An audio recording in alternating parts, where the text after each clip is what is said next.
भगवान खुद देता है। एक राजा था जो अपनी प्रजा का बहुत ख्याल रखता था। वह अपनी प्रजा के बीच जाता और उनकी समस्याओं को सुनता था। वह कोशिश करता था कि वह उनकी समस्याओं को दूर कर सके। एक बार राजा अपने राज्य में कोई कार्य करने के लिए निकले हुए थे, तब उनके कुर्ते का एक बटन टूट गया था।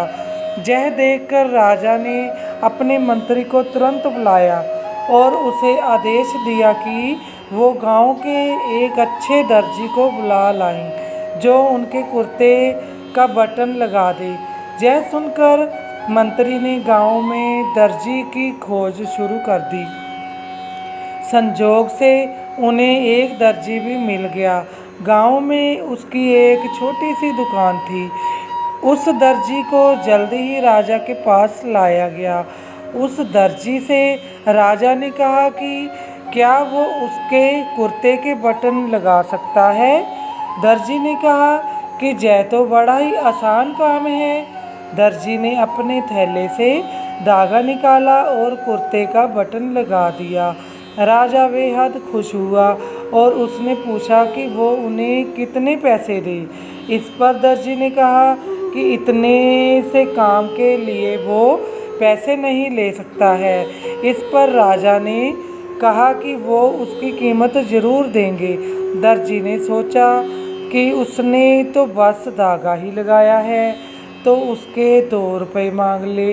फिर दर्जी ने सोचा कि कहीं राजा यह न सोचे कि इतने से काम के 2 रुपये, तो गांव वालों से कितना पैसा लेता होगा।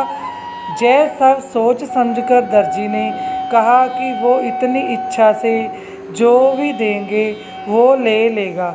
यह सुन राजा ने अपनी हैसियत के मुताबिक उसे 2 गांव देने का फैसला किया। राजा ने कहा कि वह 2 गांव का मालिक है। राजा ने यह आदेश दिया। दर्जी ने मन में सोचा कि कहाँ तो वो 2 रुपये मांग रहा था और कहाँ वो 2 गांव का मालिक बन गया। सीख: श्री कृष्ण जी हमें इस कहानी से यह सीख देते हैं कि हम सभी अपनी क्षमता के अनुसार सोचते हैं, लेकिन भगवान हमें अपने हिसाब से सब कुछ देते हैं। हम छोटा मांगते हैं और कई बार भगवान हमें उनके देने की क्षमता के आधार पर कुछ अच्छा और बड़ा दे देते हैं। इसलिए गीता में श्री कृष्ण